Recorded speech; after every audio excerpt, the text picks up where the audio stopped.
episode 387 of Global from Asia. Ready for this, Faith? Welcome to the Global from Asia podcast, where the daunting process of running an international business is broken down into straight up, actionable advice. And now, your host, Michael Michelini. I'm so excited with this one. I believe so. We have a wonderful guest, and you know that we really enjoy this kiss, and you know that because I know it was so funny because of the blue first, but this was with Coron. Hi. And we really enjoyed talking more. You know that we've been about alternatives to selling your business and such. We learned a lot from Coron. What can you say? And anything that excites you with this episode? Yeah, I mean, like you said, there was a little bit of a blooper. Maybe I'm not sure where the editor Alvin should put it, but if you want to show it, I guess it won't be as nice on audio. But yeah, we did this outside. You know, Corin's a good friend. He's been at some of our conferences as a speaker in the community. He's also been on the show before. So I saw he was in town. So we met up and did this recording in person. And alternatives to selling your business is a topic. And I think both of us, you and I, were both learning a lot. There's a stack of books on my list that he was recommending, and it was pretty fascinating. But before we get into the interview, we just finished Thanksgiving. Exactly. It's really, it's almost just a pure American holiday, not really. I agree. Yeah, nobody here. My kids were in school. There was just normal business. So. Exactly. It's not so much here in Asia, also here in the Philippines specifically. So, but I just went here in BGC exactly on Thanksgiving Day. So just, spending time and spending time with my family. And of course, connection to that, of course, we know that Christmas is big here in Asia. What are your plans in Christmas? I believe so that when it's going again, anything that excites you about Christmas? I want to ask you, I haven't asked you that already. So Yeah, what excites you about Christmas? I mean, I haven't been to the States since, I think the last Christmas was 2006 or 2007. What? So I was in the US for Christmas. Time. Maybe I'm wrong. From my recollection, I mean, of course I've been back, but not during Christmas that I can recall. But also, like you mentioned, she's in Bhutan. She's leaving tomorrow. Well, by the time the show's online, but she leaves Saturday. She'll be gone for a whole month. So Christmas will just be with me and the kids. And Gotcha. I mean, there's neighbors, there's some other Westerners in this neighborhood, but I keep it simple, Got it. I guess I think you too, Faith, you're a hard worker too, but I'm like a workaholic. Like I've been asked to not work by people in the team and friends are like saying stop working. But yeah, it's really sick. Your blood. I like to work because people are not asking enough. I can just focus on work. It's quiet, there's nobody like emailing or messaging. It's like quiet. So my one memory, she's passed away now, but my grandmother, Nana, she says to me, I was building actually it was New York Bar Store's UK website in 2000, might have been 2005 or something. Time. I was there in the dining room of my family's house, visiting. Maybe it was Chris. Yeah, no, this is before I left to Asia. And I was building the UK website on Christmas Day. It was after dinner and everybody's watching TV, everybody had the turkey or whatever. And I'm sitting there in the dark. Yeah, I kind of like a geek, I'm sitting in the dark and I'm on my computer working on a website, HTML. And my grandmother's comes from the living room and she's like, you work so hard to give other people jobs. I guess we need people like you. It's what my grandmother said. I'm something. Well, we cannot change that if that's in your veins and you just feel like working and then you're happy about it. That's what matters, right? That's what matters. And me too. I totally agree. A lot of times I would just work on weekends. Lately I've been listening to Rob Dial actually. I don't know if you know Rob Dial. So Rob Dial is like a motivational speaker. I've been listening to this podcast while doing the processes of a lot of things, honestly. So I've been doing that lately. So I don't know. I'm pretty workaholic, I can say. So it's just there's no reason about it behind it. You're saying? No, I just said, like, honestly, with Corin's interview, I'll talk about it in the outro because I think it's fascinating, but he wouldn't, I don't know. I don't think he agrees with us because some of the things he was saying about the reasons he started a business and other points in the interview that we're going to go into are kind of conflicting with our discussions. So I think maybe we'll go into the interview and then we can continue this workaholic discussion, but he says otherwise about starting a business. So it's interesting. Exactly. Well, I just want to tap into it already. Yeah, let's go. The people and listeners, our watchers here for this podcast episode. I know you're pretty ready. You're pretty excited.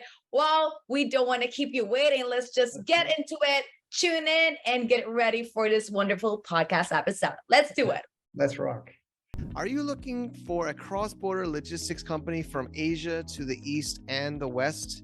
Then look no further. CrossBetter Logistics is a solution for you. From ocean shipping to air freight, from factory to 3PL warehouse, Amazon FBA, and Walmart. CrossBetter Logistics is an experienced service provider for e-commerce sellers and B2B traders on TPS Trade. As a GFA partner level sponsor, let them know we sent you and they'll take care of you. Check them out at www.crossbetter.com today. That's still going. Okay, recording. All right, I'm gonna sit. Wow. Scroll down. Hello, everyone. Welcome back. And we are here again in our podcast here at the GFA podcast. And again, we welcome back our wonderful guest here, Corin Woodmaz. And it's been a pleasure to have you involved with the community over the years and speaking at our cross-border conferences and being a guest here on our show and also being positive with yourself as always. Well, again, I don't want to take it too long. Well, can you introduce yourself today, Corin? We are so happy to have you today. Yeah. Well, thanks, Faith. Thanks, Mike, for having me back. How would I describe myself? Something I'm trying right now is I'm semi-retired. I'm an advisor, investor, and business owner. So that's me. Currently living in Chiang Mai, Thailand. Just got here 2 weeks ago, and Mike's here, so we decided to catch up. Yeah, man. Thanks for coming on. It's great to see you again. Yeah. It's really awesome. And it is hot. Yeah, we are hot out here. You know, it was my idea to do it outside, but hopefully we don't die out here. It's a nice little setting. But Faith, you want to answer the next question? I'll just show where we are. Sure. For those watching. But yeah, that's a pretty awesome up. Hopefully it doesn't rain on us. I'll show you too, Faith. 1 second. Yeah. But yeah, it's a little hot here today. At least no rain. Faith, it might see this opener. Look up. See that? Wow. Yeah. Yeah, it looks nice. It looks nice. Okay. How long have you been here? In Thailand, Thailand. Yeah. How long now? Me? Yeah. 2 weeks. Just got back. Yeah. Okay. You should come visit here in Manila. Yeah, I'm open to it. I've only been on a layover once to Manila, but yeah, that'd be cool. Yeah, absolutely. Wow, okay. It's always more fun than the Philippines, right, Faith? I agree. Well, I don't want to keep our listeners and our viewers keeping this too long. Well, our today's topic, it's mostly on alternatives to selling your business. And again, this is very perfect topic, I believe so, for the GFA community. And also many of us are really bootstrappers and lifelong entrepreneurs who builds a business, enjoy the start, but are not sure what to do once it hits a certain critical mass. And of course, what kind of people mostly do you think this topic would be for? Absolutely. Well, tapping back with Coron, you've been there. You've even done that with your business. And what can you say? Can you share some of examples what it looks like being an entrepreneur? Yeah, absolutely. So most people think the path of entrepreneurship's binary. You either have your business, you continue to run it or try to grow it, or you sell it. Everyone thinks it's a binary option. There's a whole plethora of solutions or options out there when it comes to de-risking your position as a business owner, because most entrepreneurs, as I'm sure you'd resonate too, I do, most of your net worth is tied up in the business typically, especially once you hit that critical mass, like you mentioned, Faith, when you're bootstrapping, you get that momentum going, and then you start to be able to take some cash off the table. But usually at that point, that's when your business is also worth something.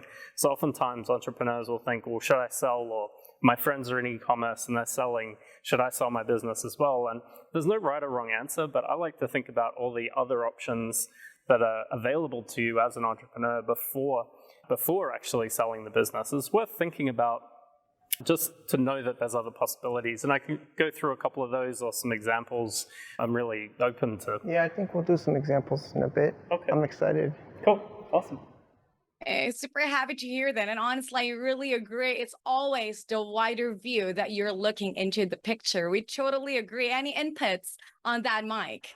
Yeah, I mean, I think we'll get into examples. I think we have a shorter outline today, but I want to learn as well. I think, we picked this topic, Corin, we're preparing for this show while you're here. I think a lot of our audience, our listeners, are small business owners, bootstrappers, hustlers, making things happen, traveling all over the place. Like, I just did a consultation. I mentioned his name's Austin. He might be listening today, but he's in Canada, setting up in Hong Kong, living in Thailand, doing e-commerce, Shopify stores, building things up. So exciting for him. But I think a lot of times people hit that plateau, right? And then they wonder, should I flip it, sell, do it again? So I think going through some examples will be really great today, but I'm excited. Absolutely. I totally agree on that. Well, of course, I want to ask this as well. I think most of our viewers and our listeners would love to hear from Coron. What are the first steps someone needs to do to prepare for this alternative to selling your business? Yeah, so the first thing that got me on this path was my own business. So as a personal journey, I guess. I think that's an overused word, but let's just use journey for now. I was actually hiking in Austin with my wife one Saturday morning. I'm listening to a podcast, as I always do while I'm hiking, and I heard the story of John Paul Dejora, the founder of Patron Tequila, a bunch of other businesses. And he told the story, quite personal story, of going broke, not just broke, homeless 3 times on his way to becoming a billionaire. Jeez. And I mean, that's a pretty big headline. I was like, okay, what am I going to learn from this? This is fascinating. And his biggest realization over the years with all the companies he's in, just Patron Tequila alone sold for something like $5.1 billion to Bacardi. So he's not talking about small opportunities here. But what he said was he learned the hard way to always take cash out of the business and invest outside of his businesses for him and his family. And his chosen vehicle is real estate. There's a number of reasons why real estate is thing and effective for him. But that was the first time I heard someone who is at that level talk about taking cash out of a business before selling. So he didn't wait to have that massive sale to Bacardi to actually start investing. I think that's where most small business owners get tripped up, is because we are bootstrapped and we are the business for the most part, that's where you really just pour everything into this and you kind of don't think about outside of the business at all because you see so much opportunity. So I think that's number one where people go wrong, is investing too heavily in time and money, energy into that one opportunity, because it's actually pretty high risk. So yeah, that's what I'd say is probably the biggest mistake. The second, and I go through this with companies I advise, friends as well, when they ask for my advice. Not everyone wants advice, but sometimes they do. The way I look at business is You create a business really for two reasons. One is to do none of the work, and the second is to get rich. And I usually add some adjectives around that, just to get rich, right? And most people forget that's the reason to start a business. Now, it might sound harsh or too blunt to think about it like that, but if you're not doing that, go get a job. You'll have way less risk, you'll be paid more, you can shut off at the end of the day, and you can go spend time with your kids and your family, right? Like, otherwise, don't do it, is my thought. I think I'm making a lot of mistakes. What are your inputs, Mike? I believe so. You have some as well. Yeah, I mean, he went the comment about taking money out of business. It makes me think of crypto investing or investing in stock market. You know, the crypto market's in a bear mode, I'd say, right now, as well as I think maybe the stock market too. And I'm in various Telegram groups of crypto investors, and they're all like, I should have taken money off the table. You know, you'll hear a lot of people saying, why didn't I sell when there was that top, right? Of course, you can't ever time the market, but I guess a similar idea of your own business. You should find some times to take some money off the table. Also, I'm not a big gambler. Maybe I'm a gambler in business, but, when you're gambling at the casino, right? My favorite, when I did it, I would take my money I invested or gambled and put it in my pocket. And I say, all the money on this table is my winnings. Right. So if I lose it all, I can, of course, you probably still can gamble your base, but I separate it. I put it in different pockets at the casino. Yeah. So it's a similar mindset, like whether it's investing in stocks or a casino or a business, take some money off the table. I think in the bear market right now, I'm seeing it a lot in the Telegram groups. They're like, next time there's a bull market, I'm taking my capital off the table, and then I'll play with house money. Yeah, exactly. It's a similar thought, yeah. Yeah, I like that. It's kind of, it goes against most entrepreneurs' nature, because we're always about exponential growth, and I've got this, I can just sell my way out of this problem. It's a really good thing to think about.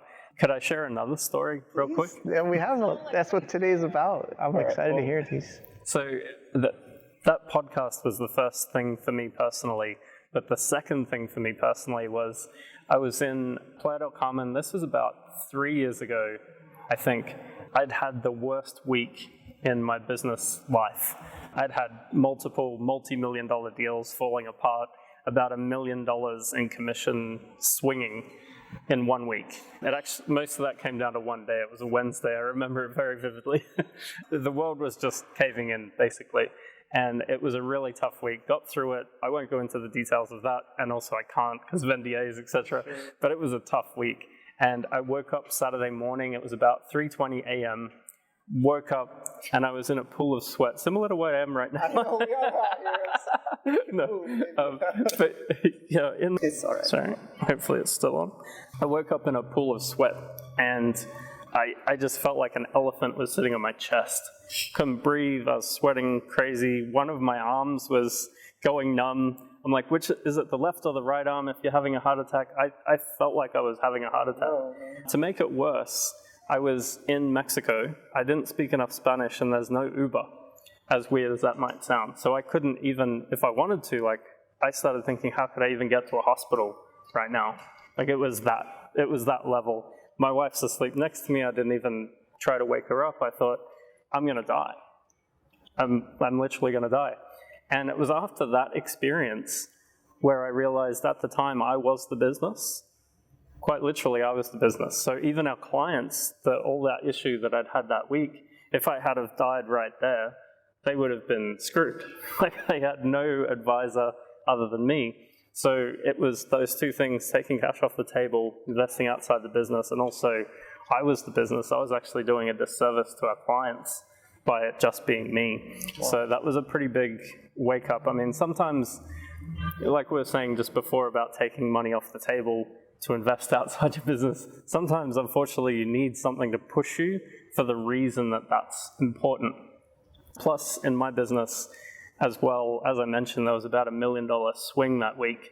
If it all had have fallen apart, that would have meant $1 million less for me personally, and that's a pretty big swing. So when you're dealing with large, and maybe it's not numbers that large, or maybe it's billions for you, I'm not sure, But I needed some peace of mind. Yeah, so that was a pretty big wake-up call. Yeah, that is.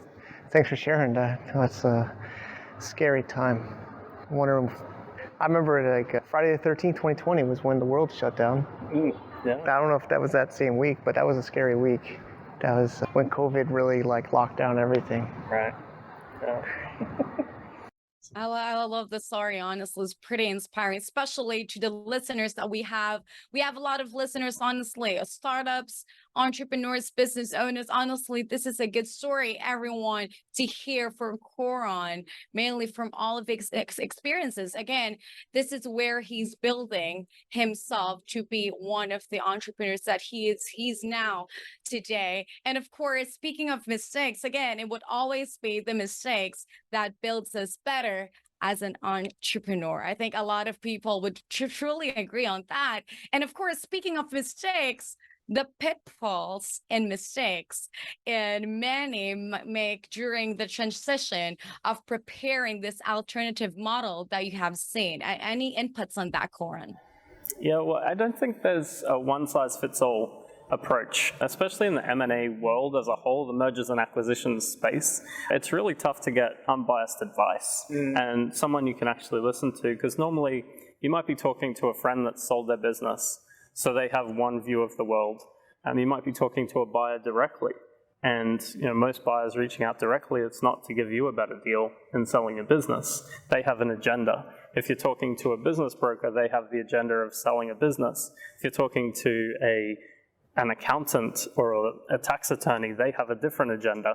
So it's really hard to get unbiased advice from one trusted advisor to be like, what should I do? What are the options for me personally? And that's where I'd start, is finding someone who is unbiased. And even if they are biased, they're upfront about how their bias works, right? And then ask a lot of different people as well. Because when it comes to building a business, say you build it to 7, 8, 9 figures, 10 in revenue, you kind of feel like, oh, I'm untouchable, I'm the king of the world. I did this, I can do anything. And maybe you can. But when it comes to anything financial, if your background isn't in mergers and acquisitions, you don't have a lot of deal-making experience, specifically buying and selling companies, you won't know what all the options look like.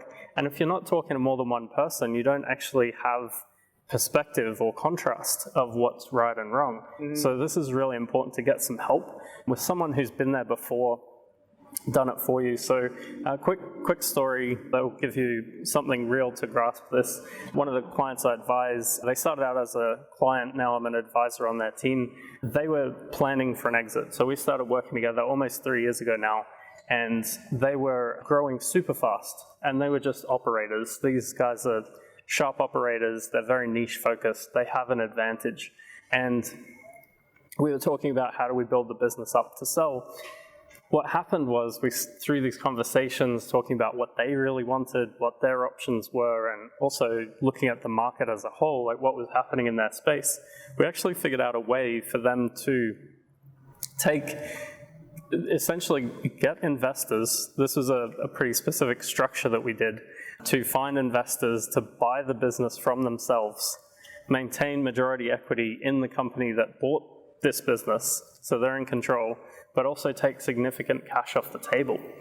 So for them, they had the best of both worlds. They took cash off the table, and now they're also still operating and still scaling that main business. And the model they're using is acquisition. So we went and found investors, negotiated terms to go and do that.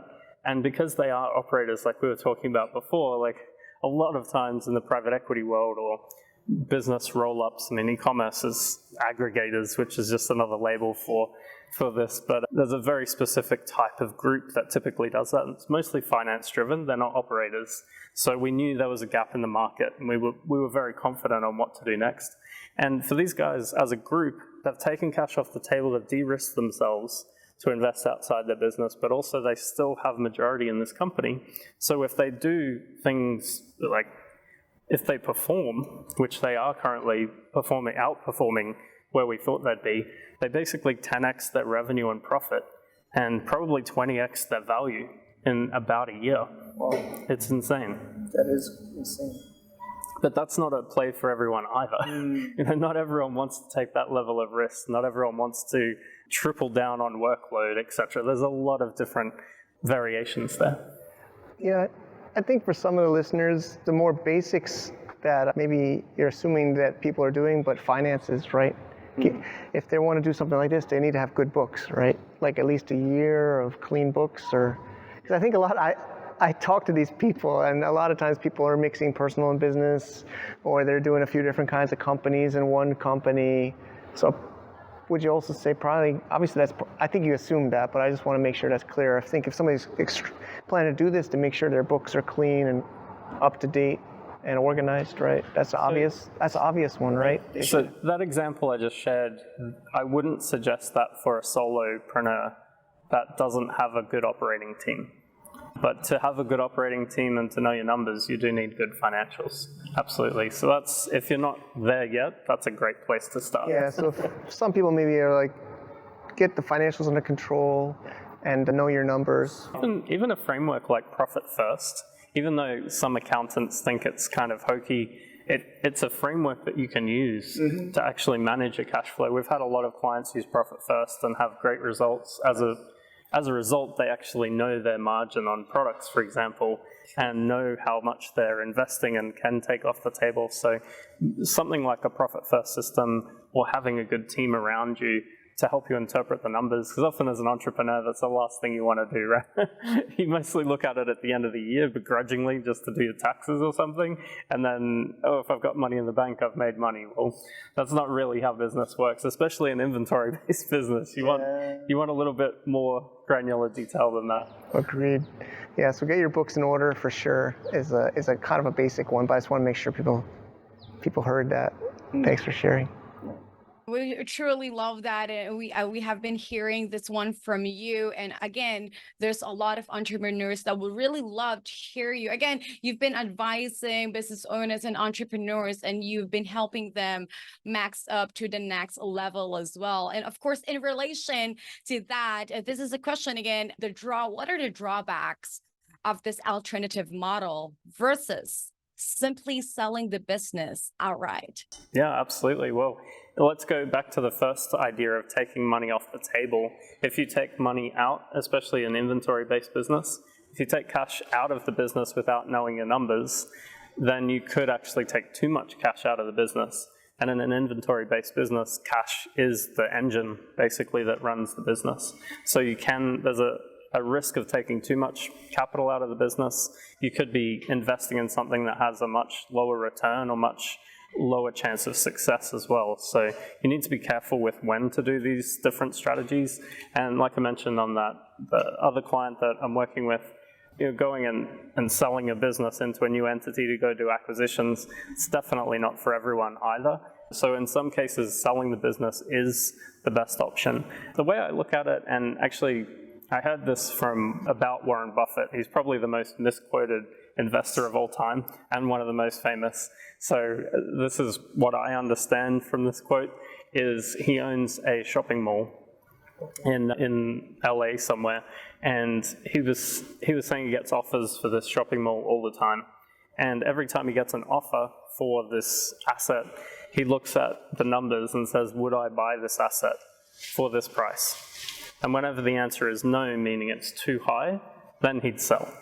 So that's another way to think about selling versus keeping a business. I like to think of, as I went back to those first two reasons to start a business, to do none of the work and get rich. If you can do this along the way, your business will actually be more valuable. So the less you're involved in the business, the more profitable it is, the more history there is, the more valuable it is, everything else being equal, right? So if you can master that first, then do that. Oftentimes we see clients sell, or business owners sell, when it's not their main business, or they have something bigger that they're going into. So a guy I was talking to a couple of years ago had two brands he was working on. One was a pretty good opportunity, thought he could probably get that to about a $20 million valuation, and he was about halfway there at this point in time. But the other project he was working on had probably billions of opportunity. So for him, selling the smaller one although smaller is relative, right? To focus on this larger opportunity was a no-brainer for him. It made sense to sell one and focus on the other. There's no right or wrong. Personally, I just like to know that my assets are saleable at any point in time. That way you, as the owner, have control, as opposed to just waiting until someone knocks on the door and then you've got to do all this other stuff. Yeah. If I could add, I can reflect on some of the points. Is that like similar to basically the Warren Buffett one makes me think of the shotgun clause in a buy-sell, where you want to buy or sell a company, the clause is like you put a number and the other person can buy or sell at that price, I believe is what that clause means. I don't want to get too technical, but it's mostly for partnerships. Yeah, I think that's for small businesses, but it made me think of that clause. But it's a good point. Like you always are thinking, would I buy, if somebody wants to buy this from me, would I buy it at that price, right? And then my other comment is another reason maybe is it like, Corey and I were talking a lot, Faith, I was explaining all the things we're doing. But I tried to, I know it's a lot, but we're trying to kind of have it somewhat relatable in a niche or in a vertical. Of course, we're in e-commerce and cross-border trade and like maybe online work. So when I look at opportunities to buy or sell, I look at, is this a strategic thing for my group of businesses? All right. Yep. Everything's good with that. And honestly, truly agree on that. Again, it's always the analyzation of the best decision that we need to do in our business. And of course, I think a lot of our listeners and viewers would love to know as well, can we go through the steps of an e-commerce business doing this method of the alternative of selling their business? And we can make up a brand, or we can even use Mike as a live sample. Well, I don't think we'll touch on Mike's stuff because it's a little complicated. It's a rat's nest. But yeah, I can definitely take this from the perspective of an e-commerce brand. So I've worked with a lot of e-commerce companies over the years, and I definitely see life cycle or cycles within a business. So what changes when?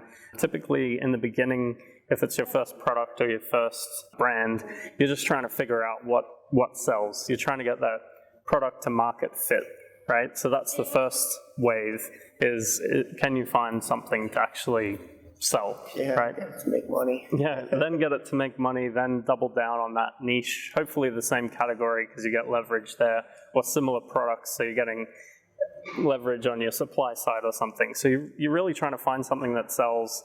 Then can you rank and can you get some critical mass there to get economies of scale to boost your margin, right? So can you even get that happening?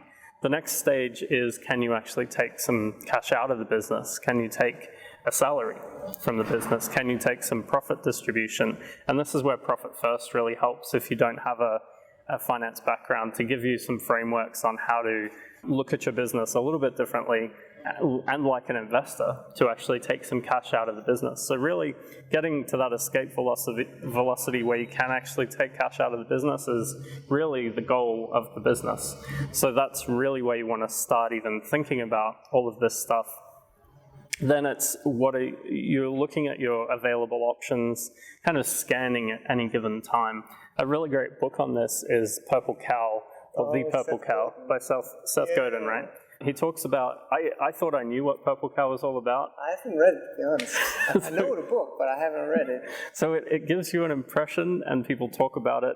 I'd highly recommend reading it. My biggest takeaway from Purple Cow was to how big companies, essentially they can create really profitable, successful products and then just ride them forever. Like a Kodak, for example, just thought, hey, film's it, let's just double down on this forever, and not looking at every other force in the market, every other technology change, etc.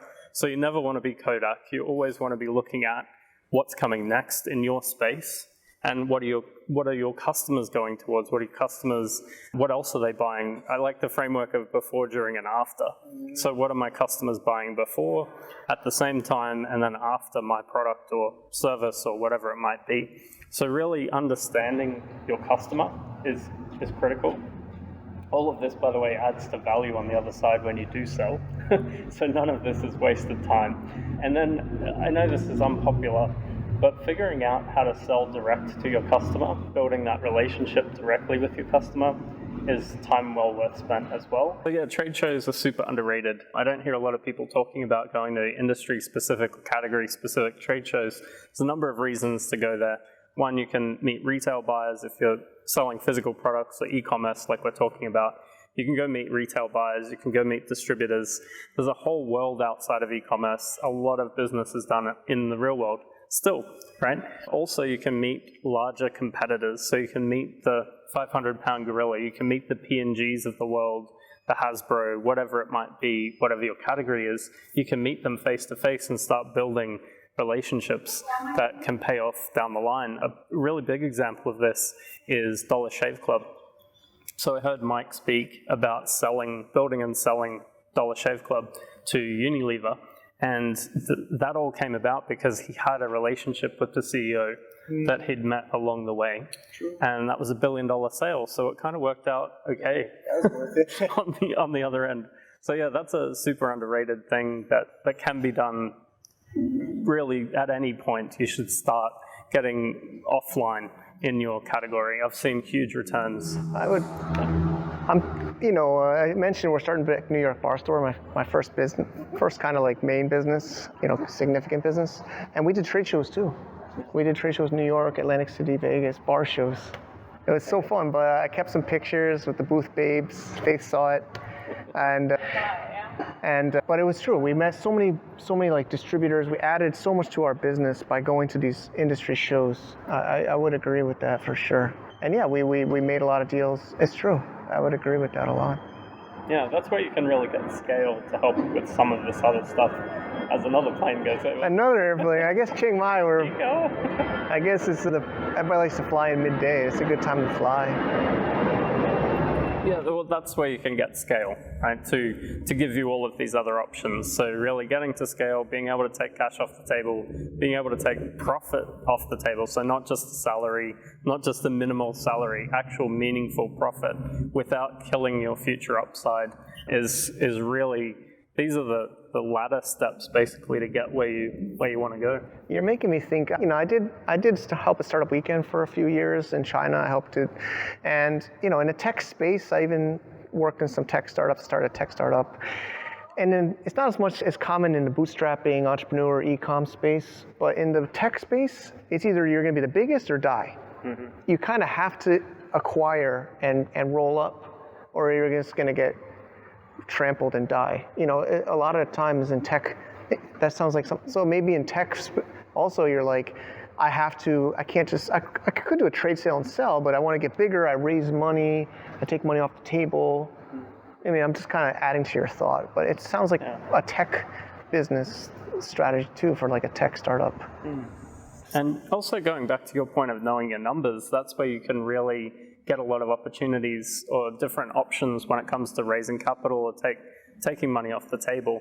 If you know your numbers, okay, if we had another $1 million, here's what we'd do with it organically in our own business versus we want to go buy a competitor or buy a sales channel or buy a customer database, get access to a customer database, things like these that you can actually say, here's the numbers. You'll have a really good time, a much better chance and a better time raising capital and talking to investors than if you don't know your numbers. You make me, I don't want to get too much of a tangent, but we're talking about the aggregator space, and I have a lot of friends that are operators. I think, like our kind of community, especially in Asia, I feel we're more like these bootstrappers, hustlers, hard workers, and we know our business, we know our strategies. And then this aggregator wave came in this FBA space, and it just, all these people didn't even know how to run an Amazon business that are like bigger than us, And it was kind of frustrating. Like a whole bunch of my Amazon seller friends, in this space were like, even in the podcasting space, they're getting sponsorships and consulting. I'm like, but why aren't we the ones buying them? Why are they buying us? But so it makes me think, like, you need to know your numbers, you need to know finance. It still seems like finance and money, even if you're an operator and you're an expert in your space, it doesn't seem to matter as much as the guy with the big bag of money from the investment companies. Well, I guess that's a great segue into something we haven't really talked about yet, which is the problem with being a bootstrapper is oftentimes you'll think, I have to do everything. I have to know finance. I have to know this. I have to know that. And really that's where profit comes into it. The larger your profit gets, some of the things you should invest in outside of your business, in my opinion, is in either gaining skills or getting access to and bringing in team members that can help you with things like this. So maybe there's a firm that you can work with to help with one piece of this that you can invest in. Maybe there's a training you can go do just to understand the concept a little bit better and then find the right people. Because sometimes with marketing, for example, sometimes you'll hire a PPC agency. This happened to me. This is a real story. Hired a PPC agency and I thought, oh, they'll handle all of it. And they didn't. Their copy was horrible. They didn't understand my customer. They also had, when I went in the back end and had a look, they had ads running to the wrong things. So they were talking about something, like the ad was going to the wrong opt-in page and things. And it's because they don't care, right? It's the, and I chose a really bad firm. That was a big mistake there. So yeah, you don't need to know everything, but also it's hard to outsource everything to one firm. So you also want to know, in general, like the overview of what you're looking for. And training can help with that. We were talking about this before, but I didn't finish high school, and I've spent something like $750,000-ish on personal development, understanding business models, business systems, coaching, training, courses. I've invested a lot, right, to get to where I am now. And maybe if you went to college, you might spend $100,000 and 4 years. Well, I've spent 30 years and almost $1 million. So you need to keep on top of this. It's important. Agreed. Yeah, always investing in yourself, right? I think investing in knowledge, Faith works super hard. We're super proud of Faith. We'll be sharing some of her journey too soon, or maybe even today. But yeah, I mean, we have to invest in ourselves, invest in our knowledge, and invest in what we like to do and what we're strong at. I'm reading a really good book now, Effective Executive, Peter Drucker. Mm-hmm. It's been on my list forever, and I have some time to read it. Not time, but I have a book reading time in my day, so it's the next on the list. But he says, don't focus on your weakness, focus on your strength. And a lot of times people try to improve all their weaknesses to be average.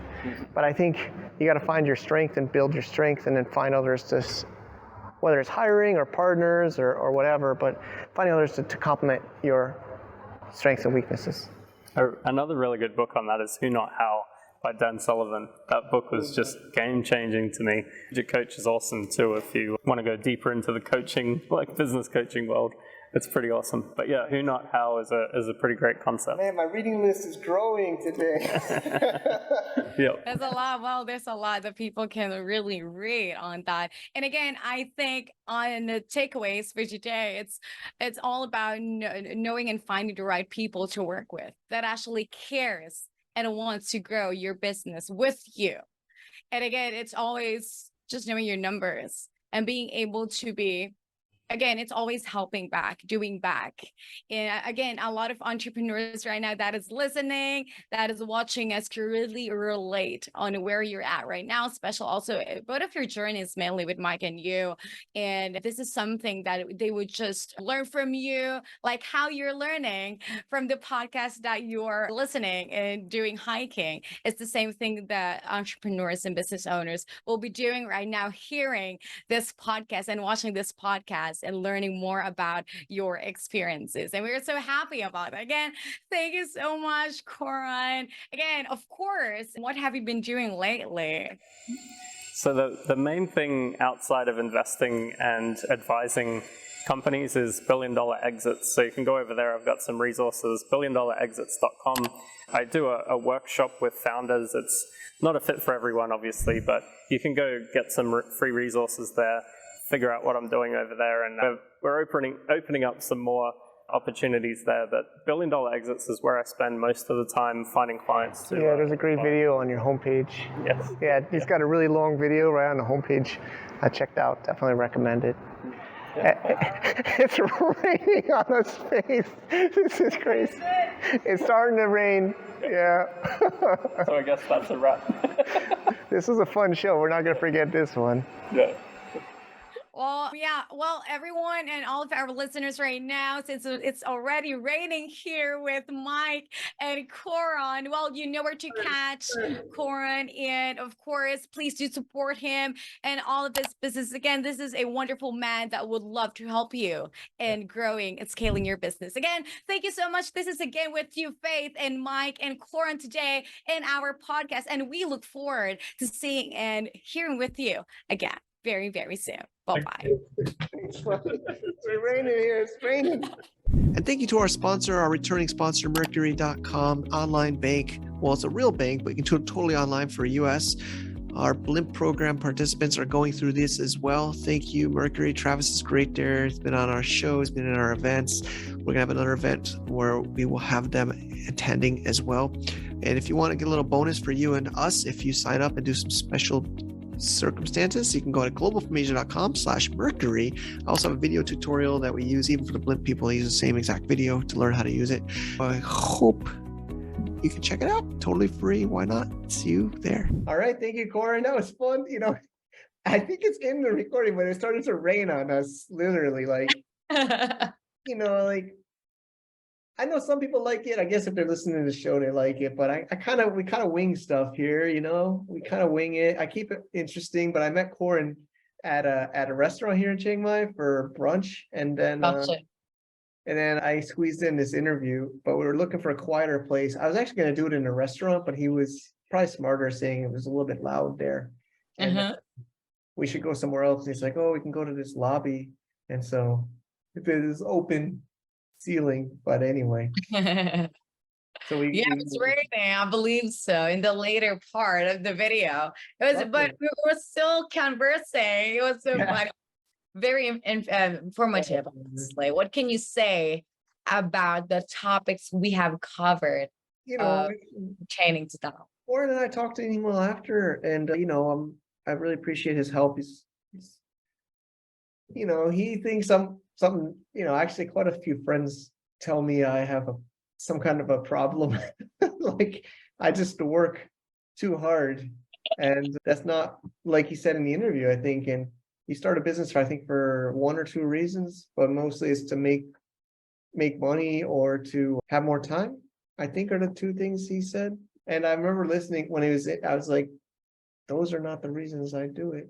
I mean, that's probably bad reasons. But I don't know. I guess it's true. I've had other friends, business mentors saying they actually said I should see a psychiatrist about it because I just seem to like to work and work and work, because he's pretty amazed at how much we do here. And I don't know. I just think maybe it is a problem. Maybe I really have a problem because I just work day until night. I get up at 5:30 even on Thanksgiving Day, and I work all day until 9 p.m. basically. Maybe a couple breaks with the kids or something, but I just work all day, every day. Well, I can honestly, I want to agree because it just runs in you. It's just you just want, there's for the listeners and podcast viewers, sometimes there's no reason, right? Because that's really you.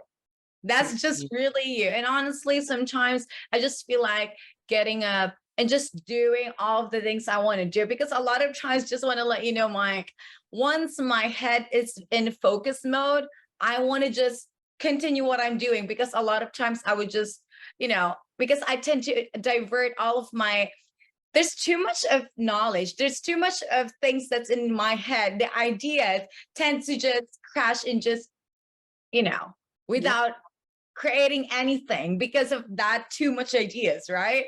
So I just want to place in every single thing. So it's hard. Sometimes I will be working even up until the morning. For everyone that's watching, I work even at night. So it's always like that. It's always like that. So we're being workaholic, don't even need to see psychiatrists. What? But it wasn't Corin, but it was somebody else that was really respected business person. But we were at a conference, and I don't want to, he probably wouldn't care if I said who it was, but he's a pretty respected mentor, business owner. And he was saying he was like a millionaire before he was 30. and he didn't work hard as me, and he's followed me for so long, and he knows I work so hard, and comparing me to other people that make a lot more money that are, working less than me, and that why am I like that? It was like that for like 10 or 15 minutes. I was listening to him, and it was, and he just says, like, if you can't pick one thing and do it, maybe you just need to accept it. You need to seek professional help. It was like, he was not joking, seriously. Oh, not joking. I see. I see. Well, in my opinion, just do what you gotta do. If you're happy, that's what matters at this point. At least that you're taking care of your businesses, or you're happy what you're doing, taking care of of giving jobs. Well, that's your passion. That's really you. And that's what matters at this point, right? And yeah, even having to think that, and it's not only just giving jobs, because this is what you love doing every single day. You're contented about it. And in my opinion, I would love to be, honestly, I want to be like you very, very soon, hopefully. We're working on it. We're working on it. And then Exactly. another friend, I don't know if I mentioned this to you. He was early in my China journey, and we were potentially going to partner up in the sourcing and factories. And then, he's like saying, I guess I'm just not, he was going to be like the bad guy that was going to help me say no and help me like make sure we get paid enough to do things and focus on what makes money. And I just remember being like, ick.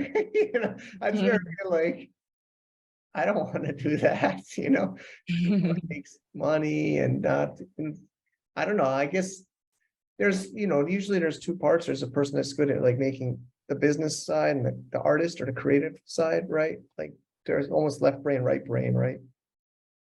So yeah, there's this, actually another friend, a podcaster, Inspiration Dan Andrews from Tropical MBA podcast. It's a really old blog post, sowers and reapers. So he says a sower is like the artist, the creator, the builder, and then a reaper, like I don't know if you know it, a reaper is like the one cutting down the Yeah. rice. Yeah. So What I thought for Reaper, it's like the cartoon. yeah, See. it sounds scary. It What's is. that? But the sower is the one planting the seeds, and then the Gotcha. reaper is the one that after the, like, say the rice or the, like, the scathe, right? And they're going around and they're chopping it down to sell it or to bear the fruits of the harvest. Exactly. So you need the one person that builds it and you need the one person that sells it, or promotes it, or structures it, or creates a company around the product that's the artist or builder has created. So I've got to realize that, but I just keep hoping I build enough stuff. But we do have some focus. I mean, it's around e-commerce, Amazon. Honestly, Faith, I was on a 2.5-hour call before this. It was from 12:30 to 3. Or You're busy about it. 12:30 to 2, right? I mean, I'm messed up with Thailand and Philippines time zones, but it was nonstop back to, some people joined, but we were just talking about all these different Amazon brands, and we had different people joining. We're talking about the marketing for them, the content strategy for them. So there is some focus, but anyway. There's a lot coming in. I believe so. I want to get an update as well, since that last time we were able to talk about Asado and another new project. I believe so. You want to tap in more into that? Just let our viewers know what's happening on that kind of site. Well, we have half the products on Amazon and the other half are still being sorted out. Let's just say that, or maybe next time. But I mean, the launch is going well. Today's Black Friday as we record this. The show goes on next week, but the Black Friday have specials. We're doing the Vine program. We're getting influencers, ambassadors, picking up all the different lines. I mean, it's 40 different ASINs or SKUs at once with a brand new brand. So it's a massive undertaking, and it takes a lot of different skill sets, the PPC, the content, the launch, the outreach. So it's getting some traction. Still just getting it's only been a couple weeks or a few weeks. So it's still just getting some reviews, still just getting some, but of course you're looking at the return rate, you're looking at the sales velocity, the ranking, the PPC. We're not trying to earn profit right now. We're mostly investing heavily in PPC. We're investing in, all these different initiatives. So it's not going to be like cash flow positive right now because we're in launch phase, and getting that flywheel going, which we've done in the past. So, but it's super overwhelming. I've never done so many products at the same time, to be honest. It's really crazy. But at least it's on progress. Everyone's waiting for it as well. And there's a lot of products coming in. You guys should be waiting for this one. It's a big thing here. It seems like you're pretty busy in the end of coming for this year. It's already December, and we're so excited with the retreat as well. The retreat. And I'm about to meet Mike, guys. Yes. If everyone's watching, it's in December 7th. 7th and 9th. Yeah, Tagatai. Exactly. Everyone's ready for it. Especially I saw the jackets. I love it. Yeah. I love the design. And everyone's waiting for the Secret Santa. I believe so. Everyone's excited for it. I know. Some people have been changing it. I guess they shouldn't let you, but somebody says, but yeah, I mean, you have yours all set. Yeah. I honestly, I just got the gift last 2 days. It's all set. I'm just going to bring that up. I'm super excited about it. Of course, to meet you, especially the team that we have been working with for almost how many months now, and super excited. Honestly, it's a new chapter for us. Yeah. 2023 coming in with new products, new launches, new podcast episodes, and new guests. Well, there's a lot to wait on this, guys. And it's just up to you if you want to be on the journey with us. Any more that you want to add into it here, Mike? We're good. We're good. I'm excited too. I mean, we're, like you said, we're always trying to get opportunities for people, trying our best to, like, get people involved. And there's just so much to do. There's so much to do. Exactly. All right. Thanks, Faith. Thanks, everybody, for listening, and see you in the next episode. All right, we'll see you guys. Thank you so much. And please don't forget to always be here and watch out for a new episode, since that we have more coming in for the next few episodes. We'll see you guys soon. This is Faith again here and with Mike, and we'll see you very, very soon. Bye-bye for now. To get more info about running an international business, please visit our website at www.globalfromasia.com. That's www.globalfromasia.com. Also, be sure to subscribe to our iTunes feed. Thanks for tuning in.